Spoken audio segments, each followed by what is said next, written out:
Hi everyone, hope आप सब खैरियत से होंगे। आज मैं आपके लिए लाई हूँ एक और हॉरर स्टोरी। आज की कहानी है एक और शख्स के बारे में जिसने विस्परिंग हॉलो रोड जैसे खौफनाक और सुनसान रोड को क्रॉस करने की शर्त कबूल की।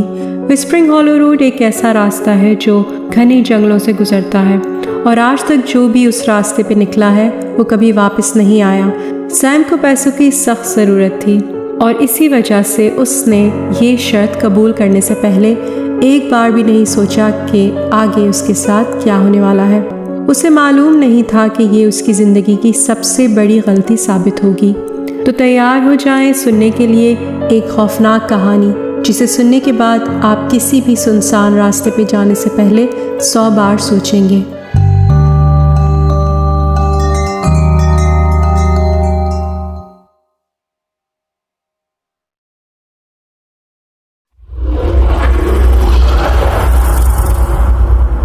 क्रिसमस ईव पे सैम अपनी कार में बैठा अपने दोस्त रायन से फ़ोन पे बात कर रहा था।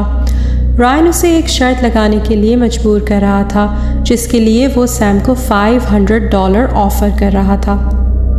रायन ने सैम से कहा कि रास्ता सिर्फ 1 घंटे का ही तो है। $500 1 घंटे की ड्राइव के लिए बुरे नहीं हैं। बेवकूफ़ हो गए अगर तुमने शर्त कबूल ना की। सैम ने कहा कि उस रोड के बारे में कई कहानियाँ मशहूर हैं कि वो रास्ता आसेबी है और काफ़ी ख़तरनाक भी है। रायन ने हंसते हुए कहा कि ये तो सब बच्चों की बनाई हुई कहानियाँ हैं, तुम इनको सुनकर डर गए। सैम डरा हुआ तो था लेकिन उसके घर के हालात कुछ ठीक नहीं थे और उसे पैसों की सख्त ज़रूरत थी। बस यही सोच के उसने ना चाहते हुए भी रायन की ये शर्त कबूल कर ली। अब अगर दोस्त ऐसे हों तो दुश्मनों की क्या ज़रूरत। रायन अगर एक अच्छा दोस्त होता तो यूं ही पैसे सैम को दे देता, इस तरह उसे शर्त के लिए मजबूर ना करता।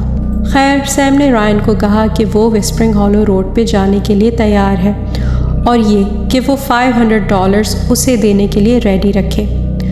जिस पे रायन ने उसे कहा कि हाँ ज़रूर, पर डर के मारे बीच में गाड़ी मोड़ के वापस मत आ जाना। सैम ने फ़ोन पैसेंजर सीट पे फेंका, गाड़ी स्टार्ट की और विस्परिंग हॉलो रोड की तरफ निकल पड़ा। ठंड इतनी थी कि कार का हीटर भी ठीक से गाड़ी गर्म नहीं कर पा रहा था। विस्परिंग हॉलो रोड पे बिल्कुल अंधेरा था। कोई स्ट्रीट लाइट, कोई रोड साइन, कुछ नहीं था। बस लंबे लंबे घने दरख्त चारों तरफ दिखाई दे रहे थे और बस सिर्फ सैम की कार की हेडलाइट्स की रोशनी थी जो रोड को ज़रा कुछ रोशन कर रही थी। लंबे लंबे काले घने दरख्तों की वजह से चांद की रोशनी भी छुप गई थी। स्नो धीरे धीरे गिर रही थी और हवा में एक अजीब खामोशी थी जो सैम को और टेंस कर रही थी। सैम के दिल में ख्याल आ रहा था कि कार अगर यहाँ ख़राब हो गई तो पता नहीं क्या होगा। पहले कुछ मीलों तक सब नॉर्मल ही लग रहा था। रास्ता सिर्फ अंधेरे और खामोशी में डूबा हुआ था और कुछ ख़ास डरावना नहीं लग रहा था। सैम रिलैक्स होने लगा और अपने आप से कहने लगा, ये इतना बुरा नहीं है, बस एक रोड ही तो है। पता नहीं इतनी कहानियाँ क्यों मशहूर हैं इसके बारे में। लेकिन फिर उसके साथ कुछ अजीब हुआ। अचानक से सैम ने रोड के किनारे एक लड़की देखी। वो अकेली खड़ी थी और उसने हाथों से अपना मुंह छुपाया हुआ था और दूर से ऐसा लग रहा था जैसे वो रो रही हो।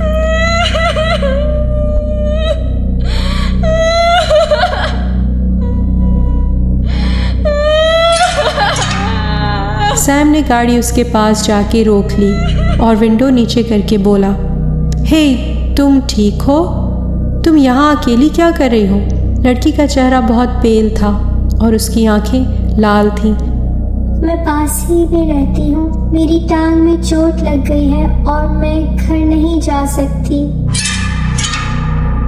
सैम ने थोड़ी देर सोचा और फिर कहा, ठीक है, गाड़ी में बैठ जाओ, मैं तुम्हें ड्रॉप कर देता हूँ। लड़की गाड़ी में बैठ गई। सैम ने हीटर ऑन कर दिया और गाड़ी चलाने लगा। ड्राइव के दौरान उसने लड़की से पूछा, तुम्हारा नाम क्या है? उसने धीमे से जवाब दिया, विक्टोरिया थॉमसन। तुम्हारी उम्र क्या है विक्टोरिया? मैं 10 साल की हूँ। उसने कहा अपनी नज़र सीधा सामने रोड पे रखते हुए। सैम को थोड़ा अजीब लगा। उसने और सवाल करना चाहा, तुम्हारी टांग में चोट कैसे लगी और तुम अकेली यहाँ क्या कर रही थी? लेकिन विक्टोरिया चुप रही। उसके एक्सप्रेशन बिल्कुल ब्लैंक थे, जैसे उसने कुछ सुना ही ना हो। सैम को उसका ये रवैया बहुत अजीब लगा। माहौल में खामोशी तारी हो गई, लेकिन सैम ने सोचा कि लड़की शायद बहुत अपसेट या डरी हुई है, इसलिए उसने और सवाल करना ठीक नहीं समझा और अपना ध्यान वापस रोड पर लगा दिया। कुछ देर दोनों खामोशी में सफ़र करते रहे। सिर्फ हीटर के चलने की मध्यम आवाज़ सुनाई दे रही थी। उसके अलावा बिल्कुल खामोशी थी, लेकिन सैम के दिल में एक अजीब सी बेचैनी थी। लड़की में कुछ अजीब सा था, कुछ जो वो समझ नहीं पा रहा था। उसका ड्रेस पुराना लग रहा था, जैसे कोई कॉस्ट्यूम हो। उसके सफ़ेद और बेजान से हाथ बिल्कुल हिलजुल नहीं रहे थे। ये सब सैम को अनईज़ी कर रहा था, लेकिन उसने इस सोच को अपने दिमाग से झटक दिया। कुछ देर सफ़र करने के बाद विक्टोरिया ने एक तंग रास्ते की तरफ इशारा किया जो जंगल के बीच में से गुजर रहा था। आप मुझे यहाँ उतार दें, मेरा घर बस इस रास्ते पे है। सैम ने हैरानी से उस तंग और अंधेरे रास्ते की तरफ देखा। तुम श्योर हो? यहाँ तो बहुत अंधेरा है। मैं तुम्हारे साथ चल के घर तक छोड़ देता हूँ। नहीं, विक्टोरिया ने जल्दी से जवाब दिया, शायद कुछ ज़्यादा ही जल्दी से। मैं ठीक हूँ, आपको जहमत करने की ज़रूरत नहीं है। मेरा घर बिल्कुल पास है। सैम एक लम्हे के लिए रुक गया। उस लड़की के जवाब ने उसे कंफ्यूज कर दिया था। तुम श्योर हो? उसने दोबारा पूछा, अंधेरे रास्ते की तरफ देखते हुए। हाँ, लिफ्ट देने का शुक्रिया। सैम ने कुछ सोचते हुए सर हिला दिया और विक्टोरिया को जाते हुए देखता रहा। वो लंगड़ाते लंगड़ाते बिना पीछे देखे घने जंगलों में गायब हो गई।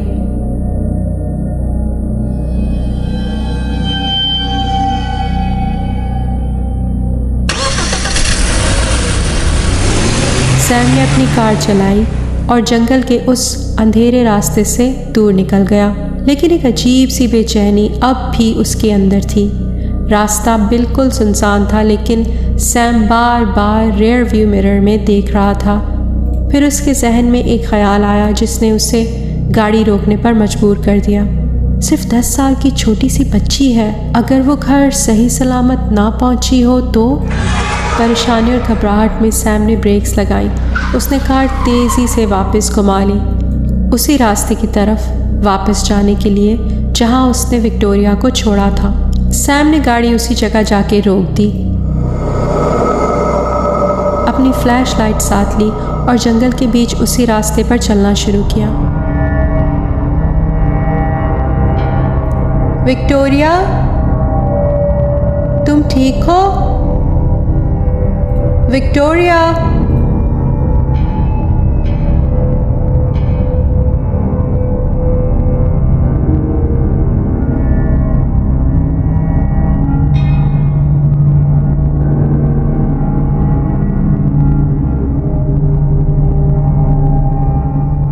विक्टोरिया, तुम सुन रही हो?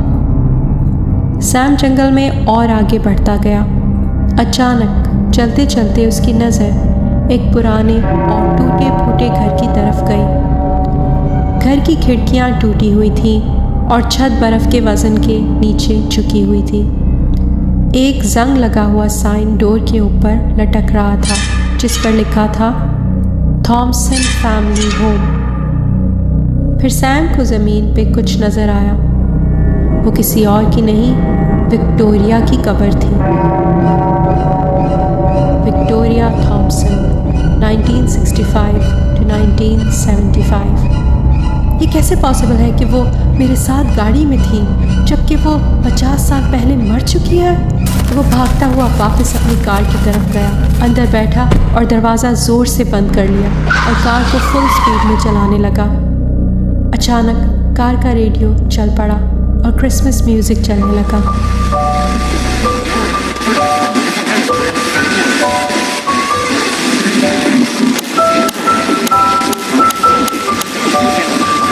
आज रात हम क्रिसमस ईव 1975 के एक खौफनाक हादसे का जिक्र करेंगे। थॉमसन फैमिली के अफराद अपने घर में मुर्दा हालत में पाए गए। उनकी अडॉप्टेड बेटी विक्टोरिया थॉमसन पर शक है कि उसने उन्हें बेदर्दी से मार दिया था और क्रिसमस ईव पे वो गायब हो गई थी। कुछ हफ्तों बाद उसकी लाश गार्डन में मिली। उसकी एक टांग बुरी तरह से कुचली हुई थी। विक्टोरिया को उसके घर के गार्डन में ही दफना दिया गया। विक्टोरिया थॉमसन का राज अब तक एक राज ही है। कहते हैं कि उसका भूत विस्परिंग हॉलो रोड पर अब भी भटकता है, अपने अगले शिकार की तलाश में।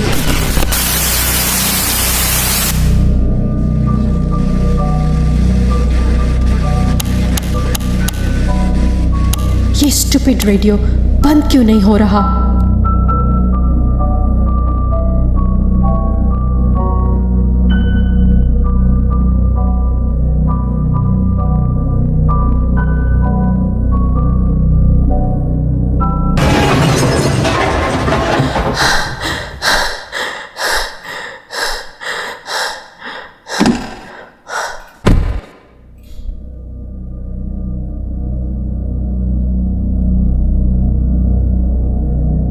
सैम जल्दी से बाहर निकला और चारों तरफ देखा, लेकिन वहाँ कुछ भी नहीं था।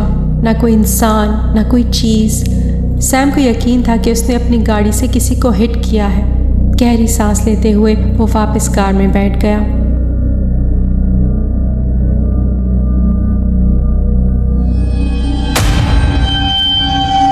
सैम ने पलट कर देखा, लेकिन बैक सीट खाली थी।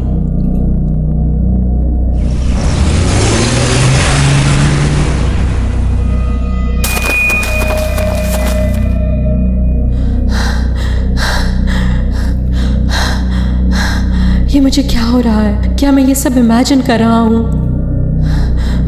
मुझे गाड़ी चलाते हुए 1 घंटे से ज़्यादा हो गया है। ये सफ़र ख़त्म क्यों नहीं हो रहा? क्या तुम्हें बताऊं मेरी टांग में चोट कैसे लगी?